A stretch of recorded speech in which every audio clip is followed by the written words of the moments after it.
அம்மாவோட ஆதரவு தெரிவிக்குவதற்காக நான் வந்திருக்கேன். அம்மா முதல்வராக வரணுங்கிறதுக்காக தான் நாங்கள் மக்கள் அனைவரும் ஒன்றுபட்டு திரண்டு வருகிறோம்.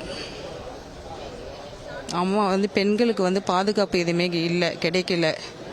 அம்மா இருக்கும் பொழுது 2012 அம்மா ஆட்சியில் இருக்கும் பொழுது எங்களுக்கு பெண்களுக்கெல்லாம் பாதுகாப்பு இருந்தது.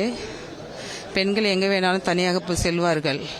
ஆனால் அம்மா இறந்த பிறகு எங்களுக்கு பாதுகாப்பு எங்கேயுமே பெண்கள் தனியாக போக முடியவில்லை. ஒரு ஸ்கூட்டர்லேயோ தனியாக சைக்கிளோ நடந்து 6 மணி 7 மணிக்கெலாம் தனியாக போக முடியவில்லை. திருடர்கள் நிறைய பேர் இருந்திருக்காங்க. பாலியல் வன்கொடுமை அதிகமாக நடந்து கொண்டு இருக்கிறது. அம்மா இறந்த பிறகு நம்ம புரட்சி தலைவி சின்னம்மா அவர்கள் முதல்வராக வந்தால் பெண்களுக்கு பாதுகாப்பு இருக்கும் என்ற நம்பிக்கையில் நாங்கள் இருக்கிறோம். வரப்போகிற தேர்தல் நாங்கள் அமமுகவில் ஒரு 9 வருஷமாக பயணம் பண்ணாங்க. எங்களுக்கு கூட்டணி அது பிடிக்காம நாங்கள் அம்மா கழகத்தில் தாய் கழகத்தில் அம்மா கூட பயணம் பண்ணலான்ட்டு நாங்கள் வந்துட்டோங்க.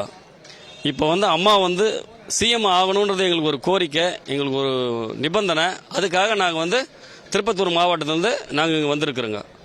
அதில் கட்சியிலேருந்து நாங்கள் வெளியே வந்துட்டோங்க. அமமுகலேருந்து நாங்கள் வெளியே வந்தாச்சுங்க. நாங்கள் அம்மா கழகத்தில் இணைஞ்சிட்டோங்க. அம்மா மக்கள் முன்னேற்ற கழகம் மாவட்ட சிறுபான்மை செயலராக 7 வருஷமாக 7 வருஷமாக பயணம் பண்ணுகிறேன்.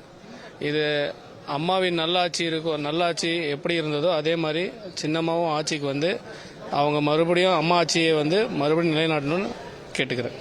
சோழார்பேட்டை ஒன்றிய செயலாளர் இருக்கேன்.